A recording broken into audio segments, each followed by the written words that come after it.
Hello, my name's Addison, and welcome to the Mysteries the Touch of series podcast. Today we are not following the Touch of series, but we are doing the elongated version of the Trojan War. Now let's get into the episode.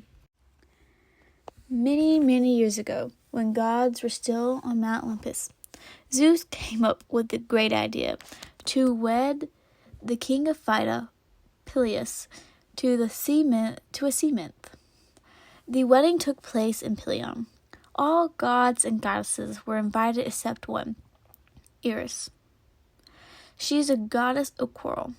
There are many obvious reasons, like wherever she went, she spewed hatred and brawls. When she realized that she wasn't invited to the wedding, she became furious and picked a golden apple from the Garden of Paradise. She then showed up to the wedding banquet invisible.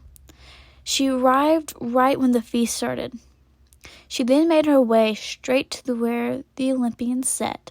She then took the golden apple she picked and tossed it in the middle of the table. The apple had an inscription that said, "To the fairest one." Immediately after the golden apple landed on the table, 3 goddesses sought to claim the apple. These were the goddesses of marriage and family, which is Hera. The next goddess is the goddess of wisdom and justice, Athena. The third goddess is the goddess of beauty and love, Aphrodite. These goddesses began to argue about who was the fairest and the most worthy of the apple. Zeus was then asked to choose who he thought should get the apple, even though he knew better than start a fight. So he thought of a different idea that would not upset the goddesses at him.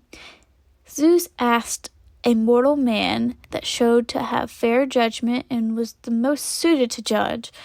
This mortal man was no other than Paris, the son of Priam, making Paris the prince of Troy. At the time when he was asked to choose, he did not know that he was the prince of Troy.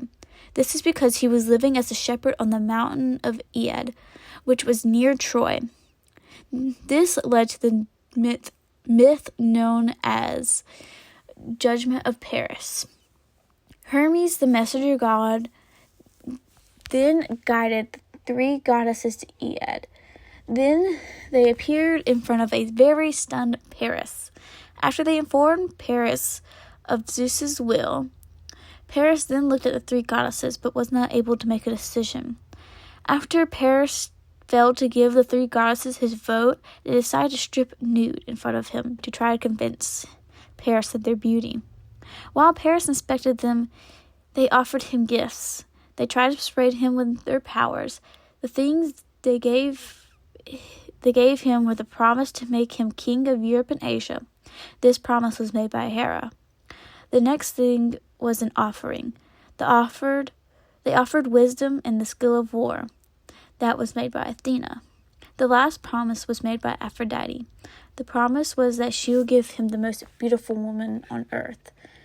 After a serious contemplation, Paris then gave the golden apple to Aphrodite, accepting her gift, giving him the most beautiful woman on earth. This left Hera and Athena angry, and they left the scene. While they left the scene, Aphrodite revealed Helen to Paris. Helen is the wife of Menelaus, the king of Sparta. Helen was the most beautiful woman on earth. Paris then claimed his rightful position as the prince of Troy. After doing so, Paris set sail for Sparta. He then made his way to the palace of Menelaus, with many rich gifts in hand, with the help of Aphrodite.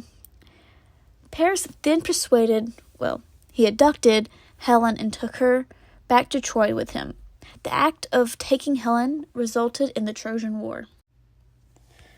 The next part of the Trojan War is that Agamemnon needed more men, but when he went looking for men, he had trouble rounding them up. So Agamemnon and his brother Menelaus went to Odysseus to take him off for war. After Odysseus found out that he would not be able to return back home for 20 years, the way he found out he wouldn't be able to return home for 20 years is by an oracle. So Odysseus decided to feign madness to get out of war. Odysseus used an ox and a horse or a donkey, depending on the version you know or have read, to sow his fields with salt. But Agamemnon did not believe Odysseus, so he took Odysseus' son Telemachus to put him in front of the plow. Odysseus then stopped the plow or veered away from Telemachus. This destroyed his act of being mad. So then Odysseus then held a grudge for making him leave home. Odysseus and the other envoys traveled to Skyros to recruit Achilles because of the prophecy that Troy could not be taken without him. While researching for this episode, I read more than one version of how Achilles tried to get out of war, but the one that's going to be in this episode is that Achilles' mother disguised him as a woman to hide him from the recruiters because of an oracle had predicted that Achilles would either live a long, uneventful life or achieve everlasting glory while dying young.